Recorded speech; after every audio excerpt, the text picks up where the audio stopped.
ಹರೇ ಕೃಷ್ಣ. ನಮಸ್ತೆ ಸ್ನೇಹಿತರೆ, welcome back to my YouTube channel.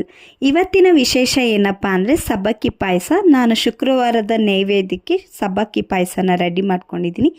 ಈ ಪಾಯಸ ಮಾಡೋದು ಹೇಗೆ ಅಂತ ತೋರಿಸ್ತಾ ಇದ್ದೀನಿ. ವಿಡಿಯೋ ಇಷ್ಟ ಆದಲ್ಲಿ ಕೊನೆಯವರೆಗೂ ನೋಡಿ, ನಮ್ಮ ಚಾನಲ್ನ ಸಬ್ಸ್ಕ್ರೈಬ್ ಮಾಡ್ಕೊಳ್ಳಿ. ಮೊದಲಿಗೆ ಸಬ್ಬಕ್ಕಿ ಪಾಯಸ ಮಾಡಬೇಕಾಗಿರೋಂಥ ಇಂಗ್ರೀಡಿಯೆಂಟ್ಸು, ಒಂದು 2ರಿಂದ 3 ಅವರು ಚೆನ್ನಾಗಿ ನೆನೆಸಿ ತೊಳೆದಿಟ್ಕೊಂಡಿರೋಂಥ ಸಬ್ಬಕ್ಕಿ. ಇದರಲ್ಲಿ ಯಾವುದೇ ಥರ ನೀರಿನಂಶ ಇಲ್ಲದಲೇ ಇರೋ ಥರ ಇಟ್ಕೊಳ್ಳಿ. ಮತ್ತು ಎಲ್ಲ ಥರದ ಡ್ರೈ ಫ್ರೂಟ್ಸ್, ಗೋಡಂಬಿ, ದ್ರಾಕ್ಷಿ, ಬಾದಾಮಿ, ವಾಲ್ನಟ್ಸ್, ಸೂರ್ಯಕಾಂತಿ ಬೀಜ, ವಾಟರ್ಮೆಲನ್ ಬೀಜ, ಎಲ್ಲ ಥರದ ನಾನು ಡ್ರೈ ಫ್ರೂಟ್ಸ್ನ ಯೂಸ್ ಮಾಡ್ತಾಯಿದ್ದೀನಿ. 1 ಬಟ್ಲು ಕಾಯಿಸಿಟ್ಟಿರೋ ಅಂಥ ಗಟ್ಟಿ ಹಾಲು, 1 ಬಟ್ಲು ಸಕ್ಕರೆ ಮತ್ತು 2 ಏಲಕ್ಕಿ ಪುಡಿಯನ್ನು ರೆಡಿ ಮಾಡಿಟ್ಕೊಂಡಿರಬೇಕು. ಮೊದಲಿಗೆ ಒಂದು ಪ್ಯಾನನ್ನು ಇಟ್ಟು ಒಂದು 2 ಸ್ಪೂನ್ ಆಗೋವಂಥ ತುಪ್ಪನ ಹಾಕಿ ಎಲ್ಲ ಥರ ಡ್ರೈ ಫ್ರೂಟ್ಸ್ನ ನೋಡಿ ಈ ಥರ ನೀಟಾಗಿ ಡೀಪ್ ರೋಸ್ಟ್ ಮಾಡ್ಕೊಬೇಕು. ಅದರಲ್ಲೇ ನೀವು ತುಪ್ಪದಲ್ಲಿ ಹುರಿಯೋದ್ರಿಂದ ಸಬ್ಬಕ್ಕಿ ಪಾಯಸ ತುಂಬ ರುಚಿಯಾಗಿ ಬರುತ್ತೆ. ಇಲ್ಲಿ ನಾನು ಯಾವುದೇ ಥರ ಆಯಿಲ್ನ ಯೂಸ್ ಮಾಡ್ತಾಯಿಲ್ಲ, ಪಾಯಸನ ತುಪ್ಪದಲ್ಲೇ ಮಾಡ್ತಾಯಿದ್ದೀನಿ. ಡೀಪ್ ರೋಸ್ಟ್ ಆಗಿರೋ ಆದಮೇಲೆ ಒಂದು ಬಟ್ಲಿಗೆ ನೀವು ಅದನ್ನು ಟ್ರಾನ್ಸ್ಫರ್ ಮಾಡ್ಕೊಳ್ಳಿ. ಇದಾದ ನಂತರ ಅದೇ ತುಪ್ಪಕ್ಕೆ ನೀವು ಏನು ನೆನೆಸಿ ತೆಗೆದಿಟ್ಕೊಂಡಿರೋ ಅಂಥ ಸಬ್ಬಕ್ಕಿನ ಹಾಕಿ ನೀಟಾಗಿ ರೋಸ್ಟ್ ಮಾಡಬೇಕು. ತುಪ್ಪದಲ್ಲೇ ಇದನ್ನು ರೋಸ್ಟ್ ಮಾಡ್ಕೊಬೇಕು.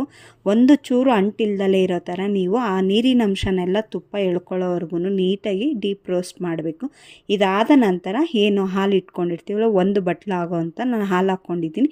ಬೇಕಾದಲ್ಲಿ ಇನ್ನೊಂದು ಸ್ವಲ್ಪ ಹಾಲನ್ನ ಆ್ಯಡ್ ಮಾಡಿಕೊಂಡ್ರೆ ಚೆನ್ನಾಗಿರುತ್ತೆ. ಒಂದು 10 ನಿಮಿಷ ಹಾಲಿನಲ್ಲಿ ಚೆನ್ನಾಗಿ ಸಬ್ಬಕ್ಕಿ ಬೇಯೋದಕ್ಕೆ ಬಿಡಿ. ಇದಾದ ನಂತರ ನಾನು 1 ಬಟ್ಲು ಸಕ್ಕರೆಯನ್ನು ಇದಕ್ಕೆ ಆ್ಯಡ್ ಮಾಡ್ತಾಯಿದ್ದೀನಿ. ಸಕ್ಕರೆಯನ್ನು ಹಾಕಿ ಕೂಡ ನಾನು ಒಂದು 10 ನಿಮಿಷ ಇದನ್ನು ನೀಟಾಗಿ ಬೇಯೋದಕ್ಕೆ ಬಿಡ್ತೀನಿ.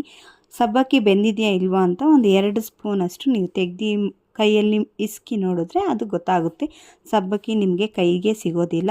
ಈ ಥರ ನೋಡಿ ಕೈ ಆಡ್ತಾ ಇರೋದ್ರೆ ಯಾವುದೇ ತಳನ ಒತ್ತೋದಿಲ್ಲ. ಇದಾದ ನಂತರ ಒಂದು 2 ಚಮಚ ಏಲಕ್ಕಿ ಪುಡಿಯನ್ನು ಹಾಕಿ ನೀವು ಮೊದಲೇ ಏನು ರೋಸ್ಟ್ ಮಾಡಿಟ್ಕೊಂಡಿರ್ತೀರ ಎಲ್ಲ ಥರ ಡ್ರೈ ಫ್ರೂಟ್ಸ್ನ ಅದಕ್ಕೆ ಹಾಕಿ ಒಂದು 2 ಮಿನಿಟ್ಸ್ ಬಿಟ್ಟರೆ ಸಾಕು, ಸಬ್ಬಕ್ಕಿ ಪಾಯಸ ರೆಡಿ ಆಗುತ್ತೆ.